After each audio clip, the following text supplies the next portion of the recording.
मैं ਤੁਹਾਨੂੰ central idea of the prayer of the Woods ਇੱਕ ਵਾਰੀ ਸਮਝਾ ਰਿਹਾ। ਇਸ ਤੋਂ ਬਾਅਦ ਆਪਾਂ ਇਹਦੀ ਜਿਹੜੀ ਫਿਗਰ ਆਫ ਸਪੀਚ ਹੈ ਉਹ ਵੀ ਕਰਾਂਗੇ। ਅੱਧੇ ਘੰਟੇ ਦੀ ਕਲਾਸ ਹੈ ਬੇਟਾ, ਤਾਂ ਤੁਸੀਂ ਇਸ ਨੂੰ ਧਿਆਨ ਨਾਲ ਸੁਣਿਓ।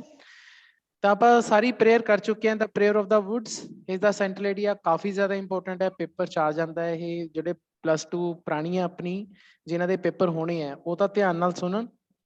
ਤਾਂ ਸੈਂਟਰਲ ਆਈਡੀਆ ਕਾਫੀ ਇੰਪੋਰਟੈਂਟ ਹੈ। The prayer of the woods is written by anonymous। ਤਾਂ ਜਿਵੇਂ ਕਿ ਮੈਂ ਤੁਹਾਨੂੰ ਬੇਟਾ ਦੱਸਿਆ ਹੈ ਕਿ ਇਹ ਜਿਹੜੀ ਪੋਇਮ ਹੈ ਸਾਡੀ, ਇਸ ਨੂੰ ਇੱਕ ਅਜਿਹੇ ਪੋਇਟ ਨੇ ਲਿਖਿਆ ਜਿਸ ਦੇ ਬਾਰੇ ਪਤਾ ਨਹੀਂ, ਤਾਂ ਹੀ ਅਸੀਂ ਉਸ ਨੂੰ ਅਨੋਨੀਮਸ ਕਿਹਾ। Now what is the meaning of anonymous? ਅਗਿਆਤ। ਅਗਿਆਤ, ਜਿਸ ਦੇ ਬਾਰੇ ਸਾਨੂੰ ਗਿਆਨ ਨਹੀਂ ਹੈ। ਸਾਨੂੰ ਨਹੀਂ ਪਤਾ ਕੌਣ ਲਿਖ ਗਿਆ ਉਸ ਜੰਗਲ ਦੇ ਵਿੱਚ ਤਖਤੀ ਦੇ ਉੱਪਰ। ਮੈਂ ਦੱਸਿਆ ਸੀ ਨਾ ਕਿ ਫੱਟੇ ਦੇ ਉੱਪਰ ਇਹ ਲਿਖੀ ਹੋਈ ਪੋਇਮ ਹੈ, ਪਤਾ ਨਹੀਂ ਕੌਣ ਲਿਖ ਗਿਆ। ਵੀ ਡੋਂਟ ਨੋ, ਸਾਨੂੰ ਨਹੀਂ ਪਤਾ। ਪ੍ਰੇਅਰ ਆਫ ਦਾ ਵੁੱਡ ਜਿਹੜੀ ਨਾਮ ਹੈ ਬੇਟਾ, ਇਸ ਨੂੰ ਐਜ਼ ਇਟ ਇਜ਼ ਹੀ ਪਾਣਾ। ਦੇਖੋ, prayer of the Woods the P ਵੱਡੀ ਪਾਣੀ ਹੈ, ਉਸ ਤੋਂ ਬਾਅਦ W ਦੀ W ਵੱਡੀ ਪਾਣੀ ਹੈ, ਬਾਕੀ ਸਾਰੇ ਅੱਖਰ ਛੋਟੇ ਆਣਗੇ। ਤੇ ਇਸ ਨੂੰ ਐਵੇਂ ਹੀ ਪਾਣਾ। ਤੇ ਧਿਆਨ ਦਿਓ, ਮੈਂ ਇਸ ਪੋਇਮ ਦੇ ਨਾਮ ਦੇ ਵਿੱਚ ਨਾਮ ਤੋਂ ਪਹਿਲਾਂ ਤੇ ਬਾਅਦ ਚ ਸਿੰਗਲ ਕੋਟ ਪਾਏ ਆ। ਦੇਖੋ, ਸਿੰਗਲ ਕੋਟ ਹੈ, single quote start and single quote close. ਤਾਂ ਸਿੰਗਲ ਕੋਟ ਕਿਵੇਂ ਪੈਂਦੇ ਆ? ਇਸ ਤਰ੍ਹਾਂ ਪੈਂਦੇ ਆ ਜੀ, ਐਵੇਂ ਤੇ ਐਵੇਂ, ਇਸ ਤਰ੍ਹਾਂ ਪੈਂਦੇ ਨੇ। ਤਾਂ ਸਿੰਗਲ ਕੋਟ, ਵੈਸੇ ਡਬਲ ਕੋਟਸ ਵੀ ਹੁੰਦੇ ਨੇ, ਇਸ ਤਰ੍ਹਾਂ ਪੈਂਦੇ ਨੇ ਡਬਲ ਕੋਟਸ, ਲੇਕਿਨ ਆਪਾਂ ਨੇ ਡਬਲ ਕੋਟਸ ਨਹੀਂ ਪਾਣੇ, ਆਪਾਂ ਨੇ ਸਿੰਗਲ ਕੋਟ ਹੀ ਪਾਣੇ ਆ। ਤਾਂ ਸਿੰਗਲ ਕੋਟ ਦੇ ਵਿੱਚ ਆਪਾਂ ਕਿਸੇ ਵੀ ਚੈਪਟਰ ਦਾ ਨਾਮ ਜਾਂ ਪੋਇਮ ਦਾ ਨਾਮ ਲਿਖਣਾ ਹੁੰਦਾ ਹੈ।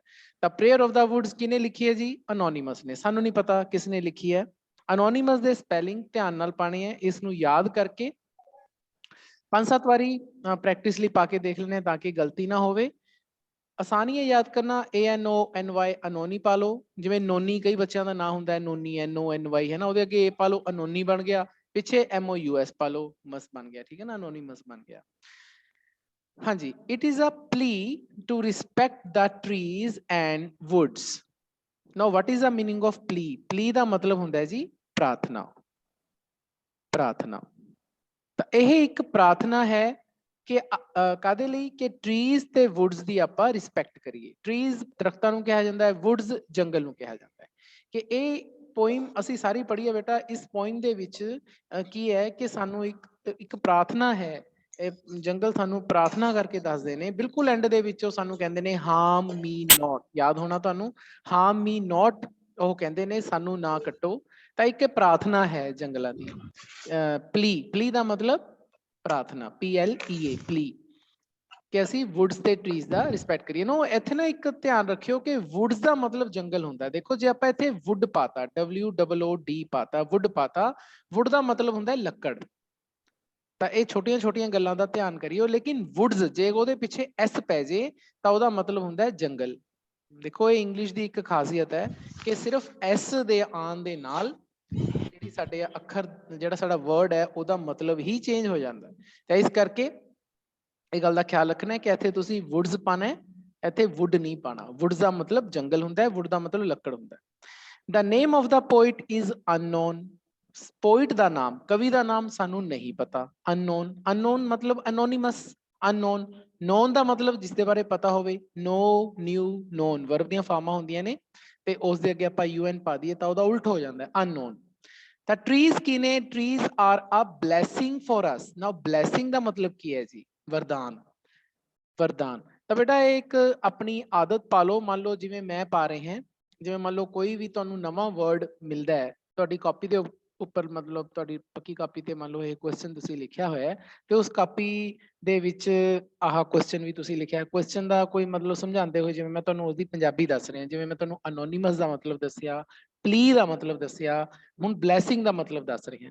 ਹੁਣ ਹੋ ਸਕਦਾ ਹੈ ਕਿ ਕਈ ਬੱਚਿਆਂ ਦੇ ਲਈ ਤਿੰਨੇ ਵਰਡਸ ਨਵੇਂ ਹੋਣ, ਉਹਨਾਂ ਨੇ ਸ਼ਾਇਦ ਇਹ ਤਿੰਨੇ ਵਰਡਸ ਪਹਿਲਾਂ ਨਹੀਂ ਸੁਣੇ, ਤਾਂ ਤੁਸੀਂ ਉਸ ਦਾ ਮਤਲਬ ਉਹਦੇ ਉੱਪਰ ਪਾ ਲਿਆ ਕਰੋ ਜਿਵੇਂ ਮੈਂ ਪਾਇਆ। ਇੰਗਲਿਸ਼ ਨੂੰ ਯਾਦ ਕਰਨ ਦਾ ਤਰੀਕਾ ਹੀ ਇਹੀ ਹੈ। ਮੈਂ ਤੁਹਾਨੂੰ ਦੇਖੋ, ਜੇ ਲੈਪਟਾਪ ਤੇ ਪੜ੍ਹਾ ਰਹੇ ਹਾਂ, ਮੈਂ ਮੋਬਾਈਲ ਨਹੀਂ ਯੂਜ਼ ਕਰ ਰਿਹਾ, ਤਾਂ ਲੈਪਟਾਪ ਤੇ ਪੜ੍ਹਾਉਣ ਦਾ ਫਾਇਦਾ ਇਹ ਹੁੰਦਾ ਬੇਟਾ ਕਿ ਤੁਹਾਨੂੰ ਮੈਂ ਦੱਸ ਸਕਾਂ ਕਿ ਲੈਪਟਾਪ ਬਿਲਕੁਲ ਇੱਕ ਕਾਪੀ ਵਰਗਾ ਬਣ ਜਾਂਦਾ ਹੈ। ਹੁਣ ਮੇਰੇ ਸਾਹਮਣੇ ਐ ਸਮਝੋ ਕਿ ਜੋ ਤੁਸੀਂ ਸਕਰੀਨ ਤੇ ਦੇਖ ਰਹੇ ਹੋ ਮੇਰੀ ਕਾਪੀ ਹੈ। ठीक है, ਤਾਂ ਤੁਸੀਂ ਇਹ ਦੇਖ ਸਕਦੇ ਹੋ ਕਿ ਮੇਰੀ ਕਾਪੀ ਹੈ। ਤਾਂ ਇਹ ਕਾਪੀ ਦੇ ਉੱਪਰ ਮੈਂ ਇਸ ਤਰੀਕੇ ਦੇ ਨਾਲ ਪੈਨਸਲ ਦੇ ਨਾਲ, ਹਾਲਾਂਕਿ ਤੁਹਾਨੂੰ ਰੈੱਡ ਨਜ਼ਰ ਆ ਰਿਹਾ ਲੇਕਿਨ ਤੁਸੀਂ ਪੈਨਸਲ ਯੂਜ਼ ਕਰੋ, ਸਿੰਪਲ HB ਦੀ ਪੈਨਸਲ ਯੂਜ਼ ਕਰੋ ਤੇ ਤੁਸੀਂ ਉਸ HB ਦੀ ਪੈਨਸਲ ਦੇ ਨਾਲ ਜਿਹੜੇ ਜਿਹੜੇ ਨਵੇਂ ਵਰਡਸ ਆਉਂਦੇ ਆ ਉਹਦੇ ਉੱਪਰ ਉਸਦਾ ਮੀਨਿੰਗ ਲਿਖੋ। ਅੱਛਾ, ਕਈ ਵਾਰੀ ਮੈਂ ਕੀ ਕਰਦਾ ਹੁੰਦਾ ਜਦੋਂ ਮੈਂ ਮਤਲਬ ਤੁਹਾਡੀ ਏਜ ਦਾ ਸੀਗਾ ਤਾਂ ਮੈਂ ਜਿਵੇਂ ਅਨੋਨੀਮਸ ਸ਼ਬਦ ਹੈ ਨਾ, ਤਾਂ ਅਨੋਨੀਮਸ ਸ਼ਬਦ ਨੂੰ ਨਾ ਮੈਂ ਬ੍ਰੈਕਟ ਦੇ ਵਿੱਚ उसकी प्रोनाउंसिएशन भी लिख लेंदा सी। किवें आ देखो अनोनीमस, आओ जी, मैं इस तरह लिख लेंदा सीगा। तां इस तरीके दे नाल तुसीं उसकी प्रोनाउंसिएशन भी लिख सकदे हो ते उसका मीनिंग भी लिख सकदे हो।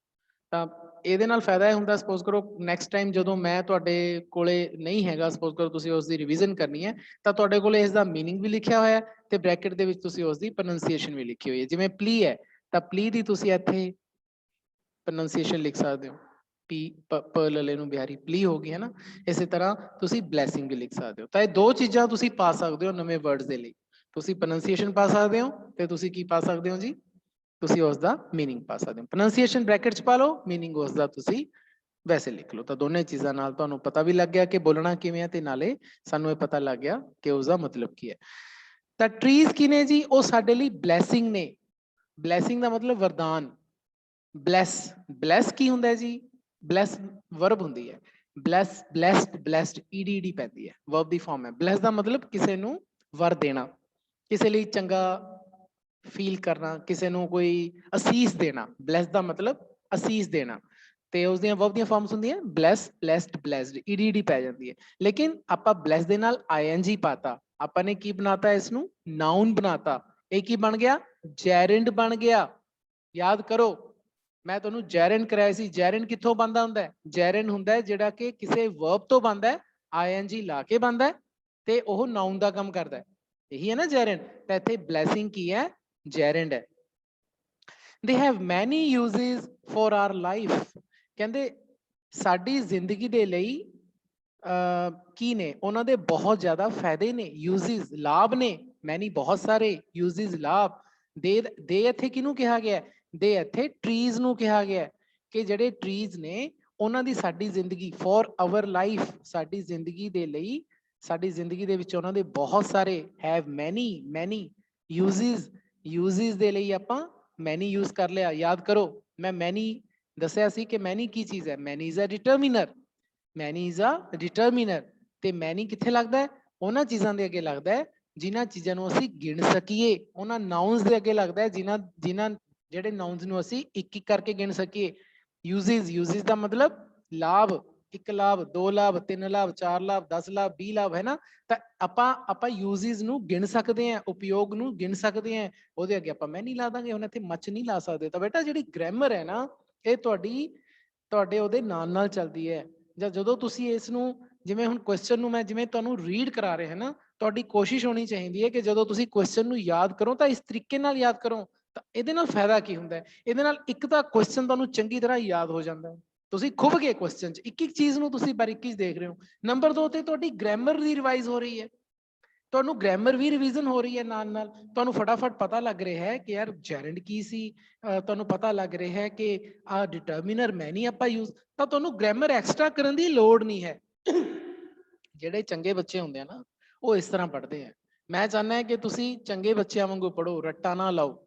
ਚਲੋ ਅੱਗੇ, ਦੇ give us warmth, shade and fruits.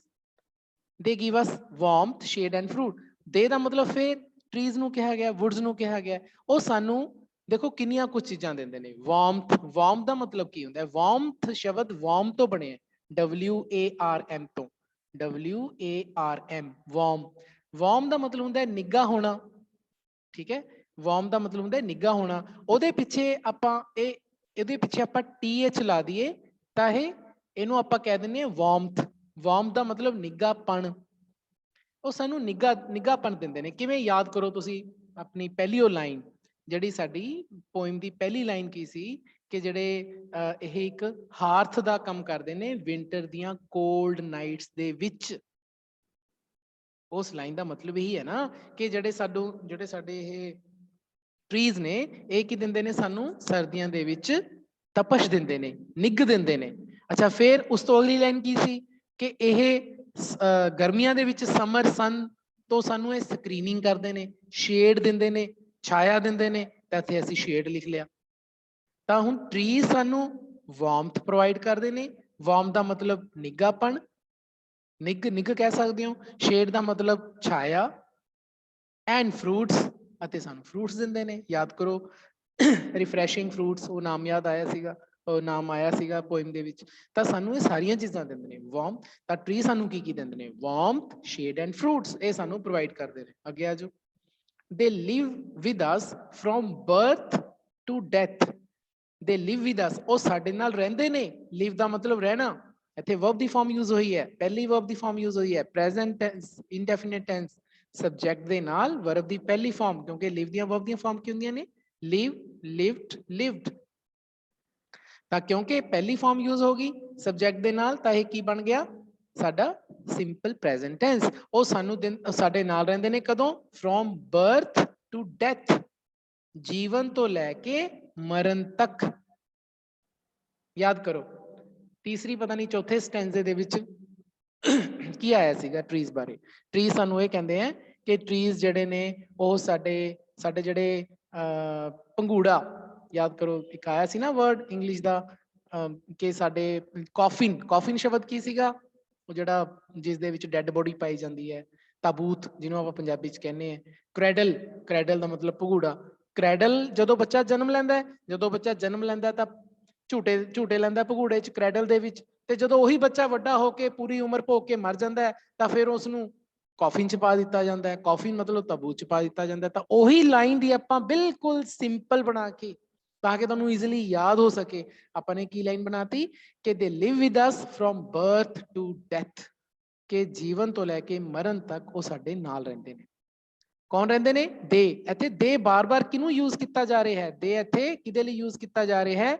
Woods ਲਈ, ਟਰੀਜ਼ ਲਈ। ਯਾਦ ਕਰੋ ਜਦੋਂ ਆਪਾਂ ਕਿਸੇ ਚੀਜ਼ ਦਾ ਨਾਮ ਨਹੀਂ ਲੈਂਦੇ, ਉਸ ਚੀਜ਼ ਦੇ ਲਈ ਅਸੀਂ ਕੋਈ ਹੋਰ ਸ਼ਬਦ ਵਰਤਦੇ ਹਾਂ, ਉਹਨੂੰ ਆਪਾਂ ਕੀ ਕਹਿੰਦੇ ਆ? ਪ੍ਰੋਨਾਊਨ। ਆਪਾਂ ਇੱਥੇ ਬਾਰ-ਬਾਰ ਟਰੀਜ਼ ਨਹੀਂ ਵਰਤ ਰਹੇ, ਆਪਾਂ ਇੱਥੇ ਬਾਰ-ਬਾਰ ਵੁੱਡਸ ਨਹੀਂ ਵਰਤ ਰਹੇ, ਆਪਾਂ ਉੱਥੇ ਦੇ ਵਰਤ ਰਹੇ ਹਾਂ। ਤਾਂ ਦੇ ਕੀ ਹੈ? ਪ੍ਰੋਨਾਊਨ, ਨਾਮ ਦੀ ਥਾਂ ਤੇ ਵਰਤੇ ਜਾਣ ਵਾਲੇ ਸ਼ਬਦ। ਤਾਂ ਬੇਟਾ ਜਦੋਂ ਤੁਸੀਂ ਯਾਦ ਕਰਨਾ ਹੈ ਕੋਈ ਕੁਐਸਚਨ ਐਵੇਂ ਹੀ ਕਰਨਾ ਹੈ with the help of grammar.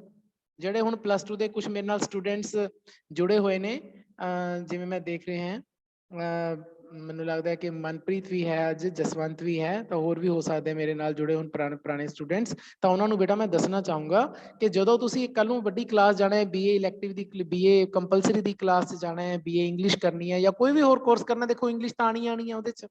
ਤਾਂ ਤੁਸੀਂ ਜਦੋਂ ਵੀ ਕੋਈ ਕੁਐਸਚਨ ਕਰਨਾ ਹੈ ਤਾਂ ਤੁਸੀਂ ਇਸ ਤਰੀਕੇ ਨਾਲ ਕਰਨਾ ਹੈ ਜਿਵੇਂ ਮੈਂ ਤੁਹਾਨੂੰ ਸਮਝਾ ਰਹੇ ਹਾਂ, ਇੱਕ ਇੱਕ ਚੀਜ਼ ਨੂੰ ਧਿਆਨ ਨਾਲ ਸਮਝ ਕੇ ਕਰਨਾ ਹੈ। ਜਦੋਂ ਤੁਸੀਂ ਇਸ ਤਰ੍ਹਾਂ ਕਰੋਗੇ ਤਾਂ ਫਿਰ ਕਦੇ ਦਿੱਕਤ ਨਹੀਂ ਆਏਗੀ, ਕੁਐਸਚਨ ਈਜ਼ੀਲੀ ਯਾਦ ਹੋਏਗਾ, ਰੱਟਾ ਨਹੀਂ ਲੱਗੇਗਾ।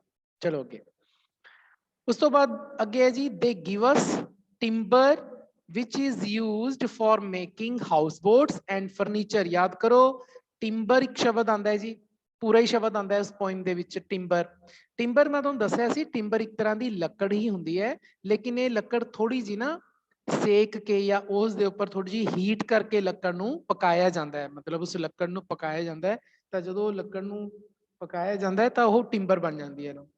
ਇੱਕ ਮਿੰਟ ਮੈਂ ਕਲਾਸ ਲਾ ਲਾਂਗੀ, ਬਾਅਦ ਚ ਮਿਲਾਂਗਾ। ਤਾਂ ਉਹ ਟਿੰਬਰ ਬਣ ਜਾਂਦੀ ਹੈ, ਉਹ ਵੁੱਡ ਨਹੀਂ ਰਹਿੰਦੀ, ਟਿੰਬਰ ਬਣ ਜਾਂਦੀ ਹੈ।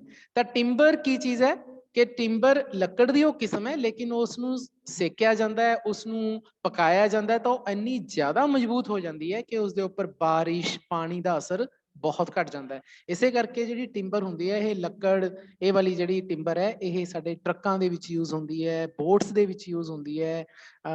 ਈਵਨ ਕਿ ਕਈ ਫਰਨੀਚਰ ਵੀ ਹੈ ਜਿਹੜੇ ਆਪਾਂ ਬਾਹਰ ਓਪਨ 'ਚ ਰੱਖ ਸਕਦੇ ਹਾਂ। ਜਿਵੇਂ ਆਪਾਂ ਕਈ ਵਾਰੀ ਕਿਸੇ ਵੱਡੇ ਰਿਜ਼ੋਰਟ 'ਚ ਜਾਈਏ, ਹੋਟਲ 'ਚ ਜਾਈਏ, ਤਾਂ ਕਈ ਟਿੰਬਰ ਦੇ ਬਣੇ ਹੋਏ ਫਰਨੀਚਰ, ਕੁਰਸੀਆਂ, ਮੇਜ਼ ਵਗੈਰਾ ਉਹ ਬਾਹਰ ਹੀ ਰੱਖੇ ਪਏ ਹੁੰਦੇ ਆ ਉਹਨਾਂ ਨੇ ਗਾਰਡਨ ਦੇ ਵਿੱਚ, ਉਹ ਖਰਾਬ ਨਹੀਂ ਹੁੰਦੇ ਕਿਉਂਕਿ ਉਹ ਲੱਕੜ ਬੜੀ ਮਜ਼ਬੂਤ ਹੁੰਦੀ ਹੈ। ਤਾਂ ਇਹ ਸਾਨੂੰ ਟਿੰਬਰ ਦਿੰਦੇ ਆ। ਟਿੰਬਰ ਕਿੱਥੋਂ ਆਉਂਦੀ ਹੈ? ਦੇ ਟਰੀਜ਼ ਤੋਂ ਹੀ ਆਉਂਦੀ ਹੈ। ਦੇ ਗਿਵ ਅਸ ਟਿੰਬਰ, ਟਿੰਬਰ ਸਾਨੂੰ ਉੱਥੋਂ ਹੀ ਮਿਲਦੀ ਹੈ। ਤੇ ਉਹ ਟਿੰਬਰ, ਜਿਹੜੀ ਟਿੰਬਰ ਸਾਨੂੰ ਟਰੀਜ਼ ਦਿੰਦੇ ਨੇ, ਟਿੰਬਰ ਦੇ ਨਾਲ ਹੀ ਵਿੱਚ ਲੱਗ ਗਿਆ, ਜਿਹੜੀ ਕਿ ਉਹ ਸਾਨੂੰ ਟਿੰਬਰ ਦਿੰਦੇ ਨੇ, ਜਿਹੜੀ ਕਿ ਯੂਜ਼ ਕੀਤੀ ਜਾਂਦੀ ਹੈ ਕਾਦੇ ਲਈ? ਬੋਟਸ ਦੇ ਲਈ ਅਤੇ ਫਰਨੀਚਰ ਨੂੰ ਬਣਾਉਣ ਦੇ ਲਈ। ਬੋਟਸ ਦਾ ਮਤਲਬ ਕਿਸ਼ਤੀਆਂ ਅਤੇ ਫਰਨੀਚਰ ਦਾ ਮਤਲਬ ਜਿਹੜਾ ਸਾਡਾ ਫਰਨੀਚਰ ਹੈ, ਜਿਵੇਂ ਕੁਰਸੀਆਂ ਮੇਜ਼ ਹੋ ਗਏ, ਬੈੱਡ ਵਗੈਰਾ ਹੋ ਗਏ, ਤਾਂ ਉਸ ਨੂੰ ਅਸੀਂ ਫਰਨੀਚਰ ਕਹਿੰਦੇ ਆ। ਤਾਂ ਉਸ ਫਰਨੀਚਰ ਤੇ ਬੋਰਡਸ, ਹਾਊਸ ਬੋਰਡਸ ਬਣਾਉਣ ਦੇ ਲਈ ਯੂਜ਼ ਕੀਤੀ ਜਾਂਦੀ ਹੈ। We should not destroy the forest. Forest ਦਾ ਮਤਲਬ ਜੰਗਲ। ਸਾਨੂੰ ਜੰਗਲਾਂ ਨੂੰ ਨਸ਼ਟ ਨਹੀਂ ਕਰਨਾ ਚਾਹੀਦਾ। Destroy ਦਾ ਮਤਲਬ ਕੀ ਹੁੰਦਾ ਜੀ? ਨਸ਼ਟ ਕਰਨਾ। Destroy is a verb. Destroy ਇੱਥੇ main verb use ਹੋਈ ਹੈ। Should ਇੱਥੇ modal verb use ਹੋਈ ਹੈ। Helping verb use ਹੋਈ ਹੈ। ਤੇ helping verb ਜਦੋਂ use ਹੁੰਦੀ ਹੈ ਤਾਂ ਮੂਡ, ਵਾਕ ਦਾ ਮੂਡ ਬਦਲ ਦਿੰਦੀ ਹੈ। ਇੱਥੇ ਵਾਕ ਦਾ ਮੂਡ ਕਿਵੇਂ ਬਦਲਿਆ ਗਿਆ ਹੈ ਕਿ ਸਾਨੂੰ ਨਸੀਹਤ ਦਿੱਤੀ ਗਈ ਹੈ। ਇੱਥੇ should ਜਿਹੜੀ verb ਹੈ ਕੀ ਹੈ ਜੀ? modal verb ਹੈ। ਮੋਡਲ ਵਰਬ ਕੀ ਹੁੰਦੀਆਂ ਨੇ? It's a kind of helping verb. ਇਹ ਹੈਲਪਿੰਗ ਵਰਬਸ ਹੁੰਦੀਆਂ ਨੇ ਜਿਹੜੀਆਂ ਕਿ ਵਾਕ ਦਾ ਮੂਡ ਸੈੱਟ ਕਰਦੀਆਂ ਨੇ। ਇੱਥੇ ਮੂਡ ਕੀ ਸੈੱਟ ਹੋਇਆ ਕਿ ਸਾਨੂੰ ਨਸੀਹਤ ਦਿੱਤੀ ਗਈ ਹੈ ਕਿ ਵੀ ਸ਼ੁਡ ਨਾਟ ਡਿਸਟਰੋਏ, ਸਾਨੂੰ ਨਸ਼ਟ ਨਹੀਂ ਕਰਨਾ ਚਾਹੀਦਾ ਫੋਰੈਸਟ ਨੂੰ, ਜੰਗਲ ਨੂੰ, ਜੰਗਲਾਂ ਨੂੰ ਨਸ਼ਟ ਨਹੀਂ ਕਰਨਾ ਚਾਹੀਦਾ। ਤੇ ਬਿਲਕੁਲ ਬਹੁਤ ਹੀ ਇੰਪੋਰਟੈਂਟ ਲਾਈਨ ਹੈ, ਜ਼ਰੂਰ ਤੁਸੀਂ ਲਿਖ ਕੇ ਆਣੀ ਹੈ। ਕਹਿੰਦੇ at the and of the poem, poem ਦੇ ਅੰਤ ਤੇ, ਐਟ ਦਾ ਐਂਡ, ਪੋਇਮ ਦੇ ਅੰਤ ਤੇ, the trees appeal to us. Tree ਸਾਨੂੰ ਅਪੀਲ ਕਰਦੇ ਨੇ, ਸਾਨੂੰ ਅਪੀਲ ਕਰਦੇ ਨੇ ਮਤਲਬ ਸਾਨੂੰ ਸੁਨੇਹਾ ਦਿੰਦੇ ਨੇ। ਅਪੀਲ, ਅਪੀਲ ਦਾ ਮਤਲਬ ਸੁਨੇਹਾ ਦੇਣਾ ਜਾਂ ਕੋਈ ਚੀਜ਼ ਜ਼ੋਰ, ਕਿਸੇ ਗੱਲ ਤੇ ਜ਼ੋਰ ਦੇ ਕੇ ਕਹਿਣਾ। harm me not, ਬਿਲਕੁਲ ਇਹੀ ਵਰਡਸ, ਐਗਜ਼ੈਕਟ ਵਰਡ ਬੇਟਾ ਐਂ ਲਿਖ ਕੇ ਆਣੇ ਨੇ। harm ਦੀ h ਵੱਡੀ ਪਾਣੀ ਹੈ, ਬਾਕੀ ਸਾਰੇ ਅੱਖਰ ਛੋਟੇ ਪਾਣੇ ਹੈ। ਦੇਖੋ ਧਿਆਨ ਨਾਲ, ਮੈਂ ਇਸ ਨੂੰ ਤੁਹਾਡੀ ਕੋਟਸ, ਕੋਟਸ ਦੇ ਵਿੱਚ ਡਬਲ ਕੋਟਸ ਚ ਪਾਇਆ। ਯਾਦ ਕਰੋ ਉੱਪਰ ਮੈਂ ਜਿਹੜਾ ਨਾਮ ਸੀਗਾ ਸਿੰਗਲ ਕੋਟ ਚ ਪਾਇਆ ਸੀ, ਇੱਥੇ ਡਬਲ ਕੋਟਸ ਦੇ ਵਿੱਚ ਮੈਂ ਤੁਹਾਡਾ ਪਾਇਆ ਜੀ।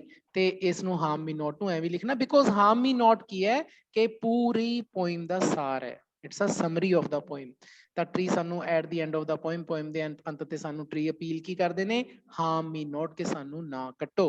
really it is a very beautiful poem। ਸੱਚਮੁੱਚ ਇੱਕ ਬਹੁਤ ਹੀ ਸੁੰਦਰ ਕਵਿਤਾ ਹੈ, ਬਿਊਟੀਫੁਲ ਪੋਇਮ। ਉਮੀਦ ਹੈ ਜੀ ਕਿ ਤੁਹਾਨੂੰ ਇਹ ਪੋਇਮ ਦਾ ਸੈਂਟਰਲ ਆਈਡੀਆ ਸਮਝ ਆ ਗਿਆ ਹੋਏਗਾ।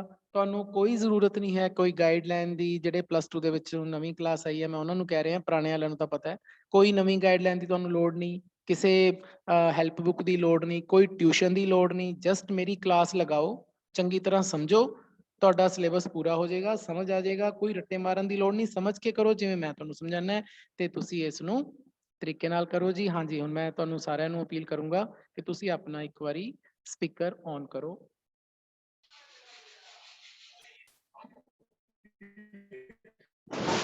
ਸਮਝ ਆ ਗਿਆ ਜੀ ਪੋਇਮ ਦਾ ਸੈਂਟਰਲ ਆਈਡੀਆ ਸਾਰਿਆਂ ਨੂੰ? ਹਾਂਜੀ। ਕੋਈ ਦਿੱਕਤ ਕਿਸੇ ਨੂੰ ਤਾਂ ਮੈਨੂੰ ਦੱਸੇ ਜੀ। ਕੋਈ ਪ੍ਰੋਬਲਮ?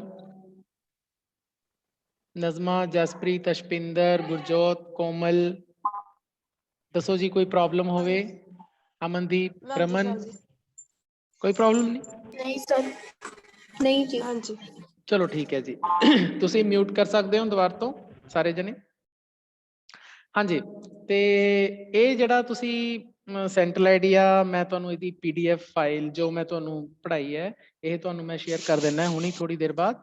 ਤੇ ਇੱਕ ਹੋਰ ਕੰਮ ਮੈਂ ਤੁਹਾਨੂੰ ਕਹਿਣਾ ਚਾਹਾਂਗਾ ਬੇਟਾ, ਕਿ ਮੈਂ ਜਿਹੜੀ ਤੁਹਾਨੂੰ ਇਹ ਕਲਾਸ ਲਾ ਰਿਹਾ ਨਾ, ਇਸ ਦੀ ਮੈਂ ਰਿਕਾਰਡਿੰਗ ਕਰ ਰਿਹਾ।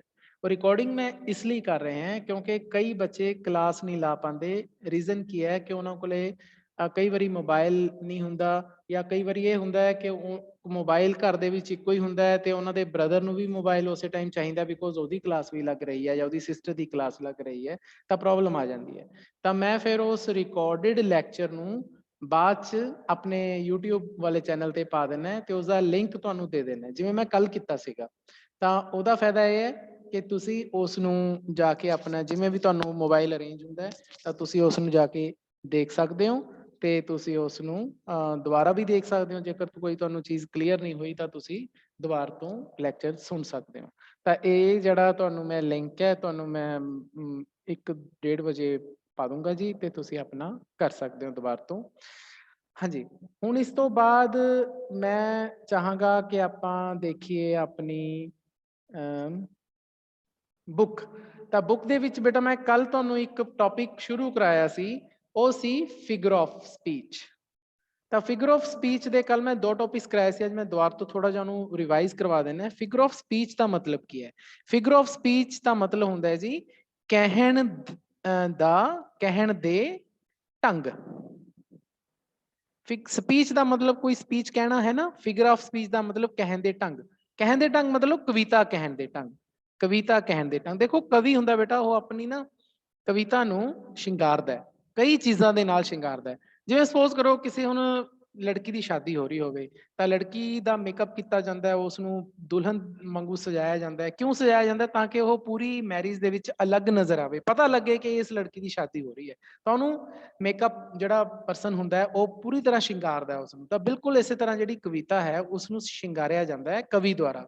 ਹੁਣ ਕਵਿਤਾ ਨੂੰ ਸ਼ਿੰਗਾਰਨ ਦੇ ਕਈ ਸਾਰੇ ਢੰਗ ਨੇ, ਫਿਗਰ ਆਫ ਸਪੀਚ ਕਈ ਤਰ੍ਹਾਂ ਦੇ ਨੇ। ਫਿਗਰ ਆਫ ਸਪੀਚ ਦਾ ਮਤਲਬ ਸਮਝ ਗਏ, ਸ਼ਿੰਗਾਰਨ ਦਾ ਢੰਗ। ਕਿਹਨੂੰ ਸ਼ਿੰਗਾਰਨ ਦਾ ਢੰਗ? ਕਵਿਤਾ ਨੂੰ। ਤਾਂ ਕੱਲ ਮੈਂ ਤੁਹਾਨੂੰ ਦੱਸਿਆ ਸੀ ਅਲੀਟਰੇਸ਼ਨ। ਨਾਓ ਐਲੀਟਰੇਸ਼ਨ ਦਾ ਮਤਲਬ ਹੁੰਦਾ ਹੈ ਕਿ ਜਦੋਂ ਇੱਕੋ ਹੀ ਸਾਊਂਡ ਕਵਿਤਾ ਦੇ ਵਿੱਚ ਬਾਰ-ਬਾਰ ਆਉਂਦੀ ਹੈ, ਬਾਰ-ਬਾਰ ਸਾਊਂਡ ਆਉਂਦੀ ਹੈ, ਉਹਨੂੰ ਐਲੀਟਰੇਸ਼ਨ ਕਹਿੰਦੇ ਆ। ਜਿਵੇਂ ਇੱਕ ਆ ਲਾਈਨ ਲਿਖੀ ਹੋਈ ਸੀ ਕਿ landscape lover Lord of language. ਹੁਣ ਇਹ ਕਵਿਤਾ ਦੀ ਲਾਈਨ ਹੈ, ਲਾਰਡ ਐਲੀਫਲ ਟੈਨੀਸਨ ਦੀ ਇੱਕ ਪੋਇਮ ਹੈ, ਉਹਦੇ ਚੋਂ ਲਈ ਗਈ ਹੈ। ਇਹਦੇ ਵਿੱਚ ਤੁਸੀਂ ਦੇਖੋ ਨਾ ਤਾਂ ਲੱਲਾ ਬਾਰ-ਬਾਰ ਆ ਰਿਹਾ ਹੈ। ਆ ਦੇਖੋ ਲੈਂਡਸਕੇਪ ਲਵਰ ਲਾਰਡ ਲੈਂਗੁਏਜ। ਤਾਂ ਲ ਜਿਹੜੀ ਆਵਾਜ਼ ਹੈ, ਲ ਜਿਹੜਾ ਕਿ ਇੱਕ ਵਿਅੰਜਨ ਹੈ ਜਿਹਨੂੰ ਆਪਾਂ ਇੰਗਲਿਸ਼ ਦੇ ਵਿੱਚ ਕੌਨਸੋਨੈਂਟ ਕਹਿੰਦੇ ਆ, ਤਾਂ ਉਹ ਜਿਹੜਾ ਵਿਅੰਜਨ ਹੈ ਉਹਦੀ ਆਵਾਜ਼ ਬਾਰ-ਬਾਰ ਆ ਰਹੀ ਹੈ। ਤਾਂ ਜਦੋਂ ਇਸ ਤਰ੍ਹਾਂ ਆਵਾਜ਼ ਬਾਰ-ਬਾਰ ਆਉਂਦੀ ਹੈ ਕਿਸੇ ਕਵਿਤਾ ਦੀ ਲਾਈਨ ਦੇ ਵਿੱਚ ਤਾਂ ਅਸੀਂ ਉਸ ਨੂੰ ਕੀ ਕਹਿੰਦੇ ਆ ਜੀ? ਐਲੀਟਰੇਸ਼ਨ।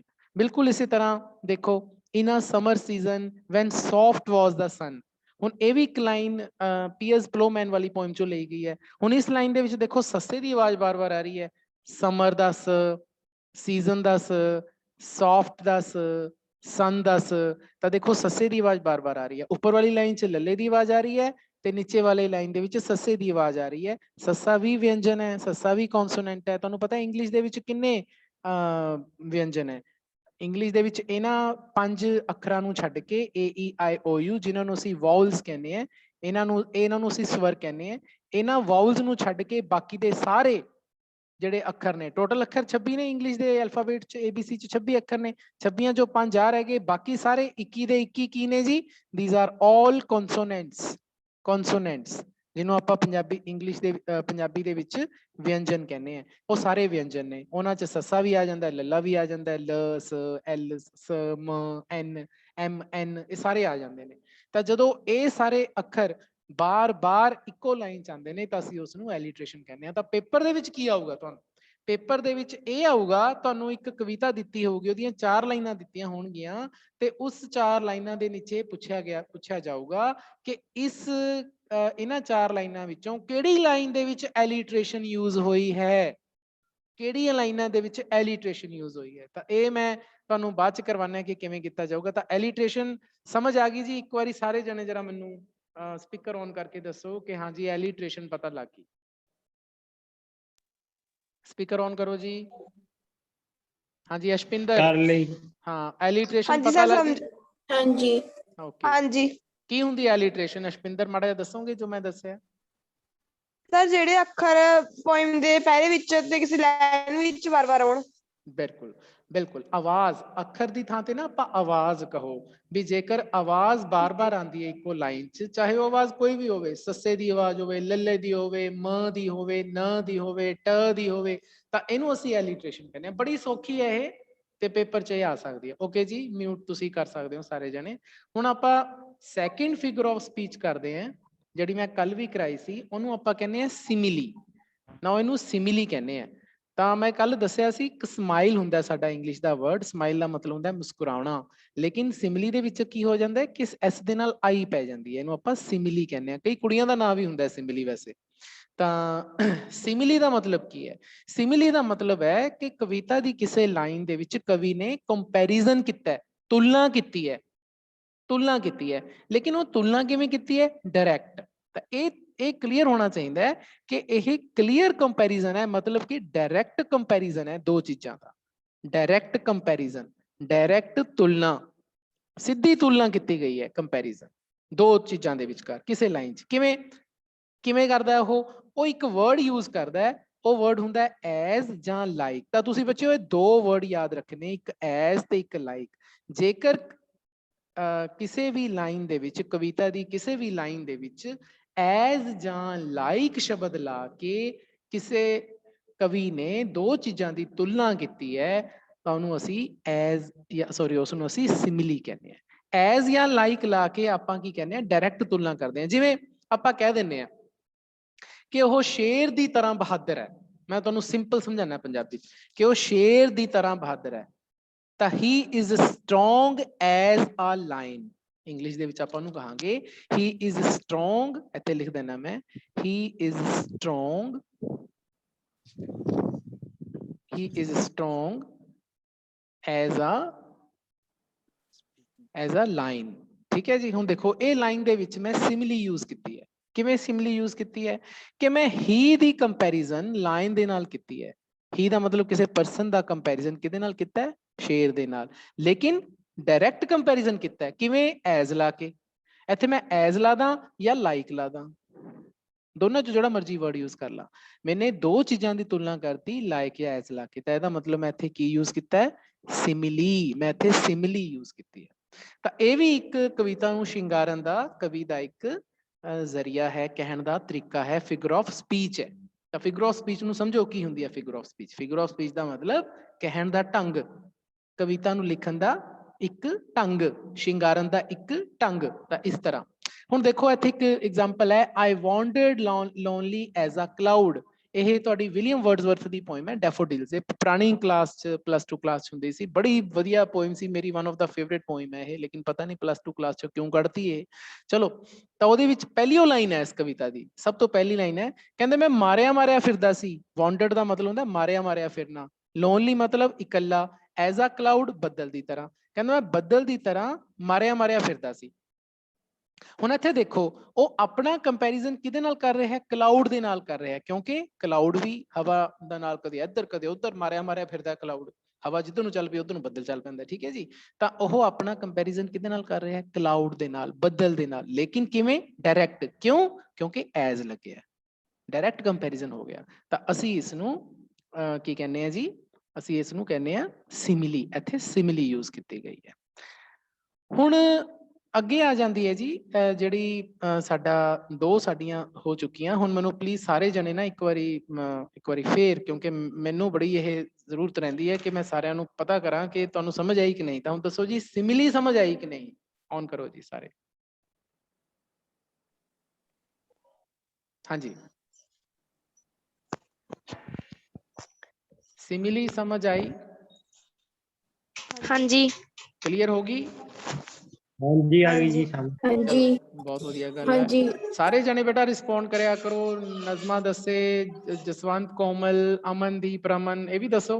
ਹਾਂਜੀ, ਕਲੀਅਰ ਹੋਈ? ਹਾਂਜੀ ਚਲੋ, ਹਾਂਜੀ ਓਕੇ ਹਾਂਜੀ ਓਕੇ, ਹਾਂਜੀ ਠੀਕ ਹੈ, ਓਕੇ ਜੀ। ਚਲੋ ਠੀਕ ਹੈ ਜੀ, ਹੁਣ ਤੁਸੀਂ ਮਿਊਟ ਕਰ ਸਕਦੇ ਹੋ। ਅੱਛਾ, ਅੱਜ ਨਾ ਥੋੜਾ ਜਿਹਾ ਮੌਸਮ ਖਰਾਬ ਹੈ, ਹੋ ਸਕਦਾ ਹੈ ਮੇਰੀ ਆਵਾਜ਼ ਵਿੱਚ ਕਟੇ, ਪਰ ਕੋਈ ਗੱਲ ਨਹੀਂ, ਤੁਸੀਂ ਬਣੇ ਰਹੋ, ਛੱਡ ਕੇ ਨਾ ਜਾਓ। ਮਤਲਬ ਆਪਣੀ ਬਸ 2-4 ਮਿੰਟ ਦੀ ਕਲਾਸ ਹੋਰ ਹੈ। ਹੁਣ ਆਪਾਂ ਅੱਗੇ ਕੀ ਕਰ ਰਹੇ ਹਾਂ ਜੀ, ਅੱਗੇ ਦੋ ਚੀਜ਼ਾਂ ਹੋਰ ਹੈ ਜਿਸ ਨੂੰ ਅਸੀਂ ਕਹਿੰਦੇ ਆ, ਜਿਹੜੀ ਸਾਡੀ ਫਿਗਰ ਆਫ ਸਪੀਚ ਹੀ ਹੈ, ਉਹਨੂੰ ਅਸੀਂ ਕਹਿੰਦੇ ਆ ਮੈਟਾਫਰ।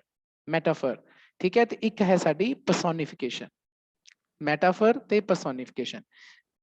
ਪਰਸੋਨੀਫਿਕੇਸ਼ਨ ਦੇ ਵਿੱਚ ਨਾ ਮੈਂ ਤੁਹਾਨੂੰ ਕੱਲ ਨੂੰ ਕਰਾਉਂਗਾ, ਬਿਕੋਜ਼ ਇਹ ਥੋੜਾ ਜਿਹਾ ਲੰਬਾ ਕਨਸੈਪਟ ਹੈ। ਆਪਾਂ ਅੱਜ ਮੈਟਾਫਰ ਕਰ ਲੈਂਦੇ ਹਾਂ। ਮੈਟਾਫਰ ਦੇ ਵਿੱਚ ਵੀ ਕੀ ਹੈ ਕਿ ਕੰਪੈਰੀਜ਼ਨ ਹੁੰਦਾ ਦੋ ਚੀਜ਼ਾਂ ਦਾ, ਸਿਮਿਲੀ ਵਾਂਗੂ, ਲੇਕਿਨ ਇਹ ਇਨਡਾਇਰੈਕਟ ਕੰਪੈਰੀਜ਼ਨ ਹੈ, ਡਾਇਰੈਕਟ ਨਹੀਂ ਹੈ, ਬਸ ਇਹੀ ਫਰਕ ਹੈ। ਮੈਟਾਫਰ ਕੀ ਹੈ, ਸਿਮਿਲੀ ਦੀ ਤਰ੍ਹਾਂ, ਇਹਦੇ ਵਿੱਚ ਵੀ ਦੋ ਚੀਜ਼ਾਂ ਦਾ ਕੰਪੈਰੀਜ਼ਨ ਹੁੰਦਾ ਹੈ, ਲੇਕਿਨ ਡਾਇਰੈਕਟ ਨਹੀਂ ਹੁੰਦਾ, ਅਸਿੱਧੇ ਤੌਰ ਤੇ ਹੁੰਦਾ ਹੈ। ਯਾਨੀ ਕਿ ਮੈਟਾਫਰ ਦੇ ਵਿੱਚ ਐਜ਼ ਜਾਂ ਲਾਈਕ ਨਹੀਂ ਲੱਗਿਆ ਹੁੰਦਾ, ਬਸ ਇਹੀ ਫਰਕ ਹੈ। ਸਿਮਿਲੀ ਤੇ ਮੈਟਾਫਰ ਦੇ ਵਿੱਚ ਫਰਕ ਇਹੀ ਹੈ ਕਿ ਸਿਮਿਲੀ ਦੇ ਵਿੱਚ ਵੀ ਦੋ ਚੀਜ਼ਾਂ ਦੇ ਵਿਚਕਾਰ ਕੰਪੈਰੀਜ਼ਨ ਹੈ, ਮੈਟਾਫਰ ਦੇ ਵਿੱਚ ਵੀ ਦੋ ਚੀਜ਼ਾਂ ਦੇ ਵਿਚਕਾਰ ਕੰਪੈਰੀਜ਼ਨ ਹੈ, ਲੇਕਿਨ ਸਿਮਿਲੀ ਚ ਐਜ਼ ਜਾਂ ਲਾਈਕ ਲਾ ਕੇ ਕੰਪੈਰੀਜ਼ਨ ਡਾਇਰੈਕਟ ਕੀਤਾ ਜਾਂਦਾ ਹੈ, ਇੱਥੇ ਐਜ਼ ਔਰ ਲਾਈਕ ਨਹੀਂ ਲਾਇਆ ਜਾਂਦਾ। ਜਿਵੇਂ ਆ ਦੇਖੋ lion, he is a lion, ਉਹ ਸ਼ੇਰ ਹੈ। ਆਪਾਂ ਕਹਿੰਦੇ ਆ ਉਹ ਸ਼ੇਰ ਹੈ, ਯਾਨੀ ਕਿ ਹੀ ਦੀ ਕੰਪੈਰੀਜ਼ਨ ਕਿਹਦੇ ਨਾਲ ਕਰਤਾ, ਲਾਈਨ ਦੇ ਨਾਲ, ਕਿ ਉਹ ਸ਼ੇਰ ਹੈ, ਸ਼ੇਰ ਵਰਗਾ ਹੈ, ਐ ਬਣ ਗਿਆ ਨਾ। ਲੇਕਿਨ ਇੱਥੇ ਐਜ਼ ਜਾਂ ਲਾਈਕ ਨਹੀਂ ਲੱਗਿਆ, ਤਾਂ ਅਸੀਂ ਕੀ ਕਹਾਂਗੇ, ਮੈਟਾਫਰ ਹੈ। ਲੇਕਿਨ ਜੇ ਮੈਂ ਕਹਾਂ he is as brave as a lion, ਕਿ ਉਹ ਸ਼ੇਰ ਦੀ ਤਰ੍ਹਾਂ ਬਹਾਦਰ ਹੈ, ਤੇ ਮੈਂ ਐਜ਼ ਲਾਤਾ, ਤਾਂ ਇਹ ਕੀ ਬਣ ਗਿਆ, ਸਿਮਿਲੀ। ਇਸੇ ਤਰ੍ਹਾਂ that man is like an angel, ਉਹ ਬੰਦਾ ਐਂਜਲ ਦੀ ਤਰ੍ਹਾਂ ਹੈ, ਫਰਿਸ਼ਤੇ ਦੀ ਤਰ੍ਹਾਂ ਹੈ, ਲਾਈਕ ਲੱਗ ਗਿਆ, ਫਰਿਸ਼ਤੇ ਨਾਲ ਉਸ ਬੰਦੇ ਦੀ ਆਪਾਂ ਕੰਪੈਰੀਜ਼ਨ ਕਰਤੀ, ਇਹ ਬਣ ਗਈ ਸਿਮਿਲੀ। ਪਰ ਜੇ ਮੈਂ ਕਹਾਂ that man is an angel, ਕਿ ਉਹ ਬੰਦਾ ਫਰਿਸ਼ਤਾ ਹੈ, ਉਹ ਬੰਦਾ ਫਰਿਸ਼ਤਾ ਹੈ, ਅਸੀਂ ਉਸੇ ਬੰਦੇ ਦੀ ਜਿਹੜੀ ਕੰਪੈਰੀਜ਼ਨ ਹੈ ਉਹ ਐਂਜਲ ਦੇ ਨਾਲ ਕਰਤੀ, ਲੇਕਿਨ ਅਸੀਂ ਉਸ ਦੇ ਨਾਲ ਕੰਪੈਰੀਜ਼ਨ ਦੇ ਲਈ ਐਜ਼ ਜਾਂ ਲਾਈਕ ਨਹੀਂ ਲਾਇਆ। ਇਹ ਕੀ ਬਣ ਗਿਆ? ਮੈਟਾਫਰ। ਬਸ ਜੀ ਇਹੀ ਫਰਕ ਹੈ ਮੈਟਾਫਰ ਤੇ ਸਿਮਿਲੀ ਦੇ ਵਿੱਚ। ਹਾਂਜੀ, ਹੁਣ ਦੱਸੋ ਜੀ ਕਿ ਮੈਟਾਫਰ ਕਲੀਅਰ ਹੋਇਆ? ਇੱਕ ਵਾਰੀ ਫੇਰ ਸਾਰੇ ਜਣੇ ਆਪਣਾ ਸਪੀਕਰ ਔਨ ਕਰੋ। ਹਾਂਜੀ ਰਮਨ, ਮੈਟਾਫਰ ਕਲੀਅਰ ਹੋਇਆ? ਹਾਂਜੀ ਓਕੇ ਓਕੇ, ਚਲੋ ਬਾਕੀਆਂ ਨੂੰ ਵੀ ਆਈ ਥਿੰਕ ਅਸ਼ਵਿੰਦਰ, ਰਮਨ ਸਭ ਨੂੰ ਹਾਂਜੀ ਗੁਰਜੋਤ, ਹਾਂਜੀ ਓਕੇ ਠੀਕ ਹੈ ਹਾਂਜੀ ਹਾਂਜੀ ਠੀਕ ਹੈ ਜੀ, ਆਪਣਾ ਸਪੀਕਰ ਆਫ ਕਰ ਸਕਦੇ ਹੋ ਨਾ। ਹੁਣ ਇਹ ਪੇਪਰ ਦੇ ਵਿੱਚ ਕੀ ਆਏਗਾ ਤੁਹਾਨੂੰ, ਠੀਕ ਹੈ? ਦੇਖੋ ਮੈਂ ਤੁਹਾਨੂੰ ਦੱਸਦਾ, ਆ ਦੇਖੋ ਹੁਣ ਬਸ ਆਪਣੇ 2 ਮਿੰਟ ਹੋ ਰਹੇ, ਆ ਸਾਡੇ ਕੋਲੇ ਪੈਰਾ ਹੈ, ਦੇਖੋ I am the heat of your heart on the cold winter night। बेटा अपने म्यूट कर लेंदे स्पीकर, मैं कर देना, चलो इधरों, चलो ठीक है। इस लाइन दे विच बी क्वेश्चन देखो, बी क्वेश्चन की है कि name the figure of speech used in the line the friendly shade screening you from the summer sun. ਹੁਣ ਇਹ ਲਾਈਨ ਜਿਹੜੀ ਹੈ ਨਾ, the friendly shade screening you from the summer sun, ਇਹਦੇ ਵਿੱਚ ਸਾਨੂੰ ਪੁੱਛਿਆ ਕਿ ਕਿਹੜੀ ਫਿਗਰ ਆਫ ਸਪੀਚ ਯੂਜ਼ ਕੀਤੀ ਗਈ ਹੈ। ਦੇਖੋ ਫਿਗਰ ਆਫ ਸਪੀਚ ਆਪਾਂ ਅੱਜ 3 ਪੜ੍ਹੀਆਂ ਨੇ। ਪਹਿਲੀ ਕੀ ਸੀਗੀ? ਐਲੀਟ੍ਰੇਸ਼ਨ, ਹੈ ਨਾ, ਐਲੀਟ੍ਰੇਸ਼ਨ ਪੜ੍ਹੀ ਸੀਗੀ। ਦੂਸਰੀ ਆਪਾਂ ਪੜ੍ਹੀ ਹੈ ਸਿਮਿਲੀ, ਤੀਜੀ ਆਪਾਂ ਪੜ੍ਹੀ ਹੈ ਮੈਟਾਫਰ। ਤਾਂ ਹੁਣ ਸਾਨੂੰ ਇਹ ਪੁੱਛਿਆ ਗਿਆ ਇਹਨਾਂ ਤਿੰਨਾਂ ਦੇ ਵਿੱਚੋਂ ਕਿਹੜੀ ਫਿਗਰ ਆਫ ਸਪੀਚ ਯੂਜ਼ ਕੀਤੀ ਗਈ ਹੈ ਆਹ ਵਾਲੀ ਲਾਈਨ 'ਚ। ਕਿਹੜੀ ਵਾਲੀ ਲਾਈਨ 'ਚ? ਆਹ ਵਾਲੀ ਲਾਈਨ 'ਚ, the friendly shade screening you from the summer sun. ਦੇਖੋ ਐਜ਼ ਔਰ ਲਾਈਕ ਤਾਂ ਆਇਆ ਹੀ ਨਹੀਂ ਇਹਦੇ 'ਚ, ਇਸ ਲਾਈਨ ਦੇ ਵਿੱਚ ਐਜ਼ ਨਹੀਂ ਆਇਆ, ਲਾਈਕ ਨਹੀਂ ਆਇਆ, ਇਹਦਾ ਮਤਲਬ ਸਿਮਿਲੀ ਤਾਂ ਹੈ ਨਹੀਂ, ਠੀਕ ਹੈ। ਹੁਣ ਦੇਖੋ ਸ਼ੇਡ ਸੱਸਾ ਫੇਰ ਆ ਗਿਆ, ਸਕਰੀਨਿੰਗ ਸ ਆ ਗਿਆ, ਸਮਰ ਫੇਰ ਆ ਗਿਆ, ਸ ਆ ਗਿਆ, ਬਾਰ-ਬਾਰ ਸੱਸਾ ਸੱਸਾ ਸੱਸਾ ਆਈ ਜਾਂਦਾ, ਇੱਕੋ ਹੀ ਆਵਾਜ਼ ਆਈ ਜਾਂਦੀ ਹੈ, ਤਾਂ ਕੀ ਹੋ ਗਈ? ਐਲੀਟ੍ਰੇਸ਼ਨ। ਤਾਂ ਅਸੀਂ ਇੱਥੇ ਕੀ ਲਿਖਾਂਗੇ ਜੀ ਕਿ ਇਹ ਸਾਡੀ ਕਿਹੜੀ ਫਿਗਰ ਆਫ ਸਪੀਚ ਯੂਜ਼ ਹੋਈ ਹੈ? ਐਲੀਟ੍ਰੇਸ਼ਨ। ਇਹ ਆਨਸਰ ਆ ਗਿਆ ਜੀ। ਬਸ ਇਸ ਤਰ੍ਹਾਂ ਤੁਹਾਨੂੰ ਕੁਐਸਚਨ ਪੇਪਰ ਚ ਆਊਗਾ। ਤਾਂ ਉਮੀਦ ਹੈ ਬੱਚਿਓ ਕਿ ਤੁਹਾਨੂੰ ਅੱਜ ਇਹ ਸਾਰਾ ਸਮਝ ਆ ਗਿਆ ਹੋਵੇਗਾ। ਇੱਕ ਲੈਕਚਰ ਮੇਰੇ ਵੱਲੋਂ ਤਾਂ ਦੇਖੋ ਇਹ ਜਿਹੜੀ ਪੋਇਮ ਹੈ ਇਹ ਕਲੀਅਰ ਹੋ ਗਈ, ਇਹ ਖਤਮ ਹੋ ਗਈ। ਕੱਲ ਨੂੰ ਆਪਾਂ ਨਵੀਂ ਕੋਈ ਹੋਰ ਪੇਪਰ ਕਰਾਂਗੇ ਜੀ, ਆਪਣੇ ਸਿਲੇਬਸ ਦੀ ਕੋਈ ਪੋਇਮ ਕਰਾਂਗੇ। ਤੇ ਬਾਕੀ ਮੈਂ ਤੁਹਾਨੂੰ ਅੱਜ ਇਸ ਦਾ ਜਿਹੜਾ ਸੈਂਟਰਲ ਆਈਡੀਆ ਉਸ ਦੀ PDF ਫਾਈਲ ਭੇਜ ਦੂੰਗਾ। ਹਾਂਜੀ ਸਾਰਿਆਂ ਨੂੰ ਸਮਝ ਆ ਗਿਆ ਜੀ? ਇੱਕ ਵਾਰੀ ਫੇਰ ਲਾਸਟ ਵਾਰੀ ਤੁਹਾਡੇ ਸਪੀਕਰ ਔਨ ਕਰਾ ਦਈਏ, ਕੋਈ ਦਿੱਕਤ ਕਿਸੇ ਨੂੰ? ਹਾਂਜੀ ਨਹੀਂ ਸਰ। ਨਾ ਜੀ, ਕੋਈ ਹਾਂਜੀ ਹੈ ਦਿੱਕਤ? ਨਹੀਂ। ਠੀਕ ਹੈ ਜੀ। ਅੱਛਾ ਬੇਟਾ ਮੈਂ ਸਾਰਿਆਂ ਨੂੰ ਕਹਿਣਾ ਹੈ ਕਿ ਆਪਣੀ ਤੁਸੀਂ ਕਲਾਸ ਲਗਾਇਆ ਕਰੋ। ਆਪਾਂ 12 ਜਾਂ ਹੱਦ 12:15, 12 12:15 ਦੇ ਵਿੱਚ ਆਪਾਂ ਕਲਾਸ ਲਗਾਇਆ ਕਰਾਂਗੇ, ਰੋਜ਼ ਲਗਾਇਆ ਕਰਾਂਗੇ। ਰੋਜ਼ ਸਾਰੇ ਬੱਚੇ ਕਲਾਸ ਦੇ ਵਿੱਚ ਪਾਰਟਿਸਿਪੇਟ ਹੋਣ, ਸਾਰੇ ਬੱਚੇ ਪਾਰਟਿਸਿਪੇਟ ਹੋਣ ਤਾਂ ਕਿ ਮਤਲਬ ਜਿਹੜੇ +2 ਓਲਡ ਹੈ ਜਾਂ +2 ਨਿਊ ਹੈ, ਸਾਰਿਆਂ ਦੇ ਲਈ ਬੈਨੀਫਿਟ ਹੈ ਬੇਟਾ। ਅੱਧੇ ਘੰਟੇ ਦੀ ਕੋਈ ਗੱਲ ਨਹੀਂ ਹੁੰਦੀ, ਟਾਈਮ ਕੱਢ ਲਿਆ ਕਰੋ। ਮੈਂ ਤੁਹਾਨੂੰ ਸਾਰਿਆਂ ਨੂੰ ਲਿੰਕ ਭੇਜ ਦੇਣਾ, ਸਿਲੇਬਸ ਤੁਹਾਡਾ ਸੇਮ ਹੈ, ਤੁਹਾਡੀ ਰਿਵੀਜ਼ਨ ਹੋ ਜਾਂਦੀ ਹੈ, ਕੁਝ ਨਵੀਂ ਚੀਜ਼ ਮੇਰੇ ਤੋਂ ਦੱਸੀ ਜਾਂਦੀ ਹੈ। ਬਾਕੀ ਮੈਂ ਰਿਕਾਰਡਡ ਲੈਕਚਰ ਵੀ ਤੁਹਾਨੂੰ ਅੱਧੇ ਪੌਣੇ ਘੰਟੇ 'ਚ ਪ੍ਰੋਵਾਈਡ ਕਰ ਦੂੰਗਾ, ਦੁਬਾਰਾ ਵੀ ਤੁਸੀਂ ਸੁਣ ਸਕਦੇ ਹੋ ਉਸ ਨੂੰ।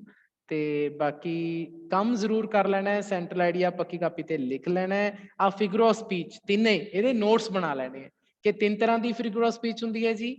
ਐਲੀਟ੍ਰੇਸ਼ਨ ਹੁੰਦੀ ਹੈ, ਸਿਮਿਲੀ ਹੁੰਦੀ ਹੈ, ਮੈਟਾਫਰ ਹੁੰਦੀ ਹੈ। ਕੀ ਹੁੰਦੀਆਂ? ਪੰਜਾਬੀ 'ਚ ਲਿਖੋ, ਸਿੰਪਲ ਪੰਜਾਬੀ 'ਚ 2-2 3-3 ਲਾਈਨਾਂ 'ਚ ਨੋਟਸ ਬਣਾ ਲਓ ਤੇ ਨਾਲ ਇੱਕ ਐਗਜ਼ਾਮਪਲ ਪਾ ਲਓ। ਐਗਜ਼ਾਮਪਲ ਇੱਥੋਂ ਹੀ ਲੈ ਲਓ ਜਾਂ ਆਪਣੀ ਕੀ ਕਹਿੰਦੇ ਆ ਜਿਹੜੀ ਕਵਿਤਾ ਚਾਹੀਏ ਉਹ ਵੀ ਪਾ ਸਕਦੇ ਹੋ। ਤੇ ਇਹਦੇ ਨਾਲ ਤੁਹਾਨੂੰ ਤੁਹਾਡੇ ਨੋਟਸ ਤਿਆਰ ਹੋ ਜਾਣਗੇ, ਉਹਦੀਆਂ ਪਿਕਸ ਮੈਨੂੰ ਜ਼ਰੂਰ ਭੇਜਿਓ। ਠੀਕ ਹੈ ਜੀ, ਕੱਲ ਨੂੰ ਮਿਲਦੇ ਆ। ਓਕੇ।